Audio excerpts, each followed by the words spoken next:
yang menyebabkan lontaran vertikal berpecahan tinggi, yakni sampai 40 km per detik.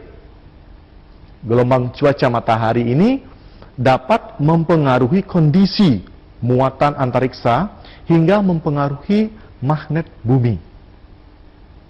Nah, selanjutnya berdampak pada sistem kelistrikan. Kalau seandainya ini terjadi, itu listrik bisa mati, dan bahkan sistem-sistem komunikasi seperti internet, handphone itu semua mati. Dan di zaman sekarang hal ini sangat dibutuhkan oleh masyarakat kita. Dan kalau itu mati, listrik mati, pusat komunikasi mati, sama dengan kiamat. Sama dengan kiamat. Dan panas bumi yang disebabkan oleh pecahan matahari tersebut, itu akan merubah sistem detak jantung makrokosmos atau alam semesta ini. Perubahan-perubahan detak jantung dari ibu pertiwi atau alam semesta ini, itu akan mempengaruhi detak jantung manusia.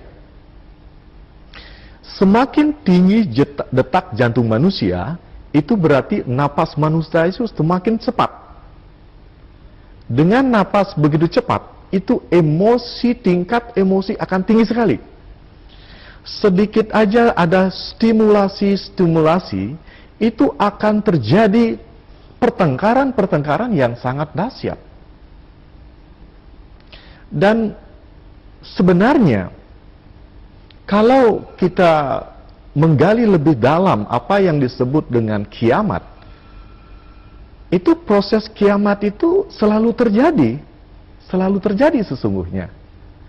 Dan karena siklus lahir, hidup, mati itu adalah satu kiamat, dan kiamat itu memang telah terjadi.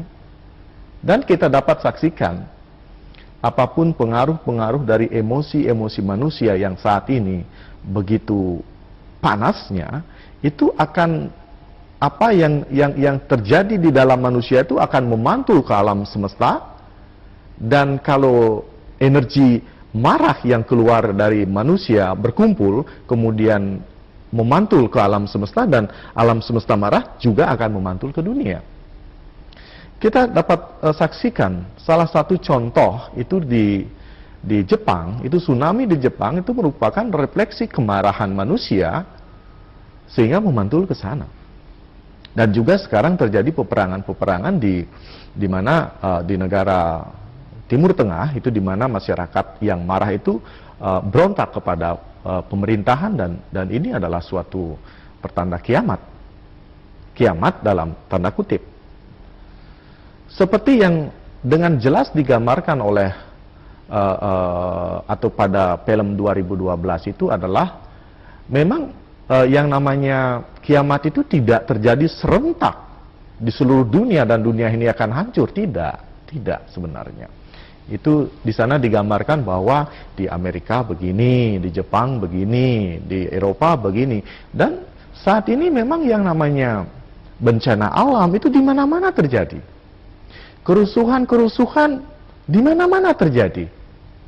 Dan ini merupakan cerminan dari kiamat itu sendiri. Perlu digarisbawahi bahwa kiamat itu yang namanya seluruh alam semesta ini hancur, itu belum terjadi. Dan tidak akan terjadi dalam waktu dekat ini, karena seperti kita ketahui yang namanya yuga itu masih untuk berakhirnya alam semesta ini terlalu jauh. Nah, apa yang akan terjadi sesungguhnya pada 2012 itu dari pandangan spiritual itu adalah akan terjadi suatu perubahan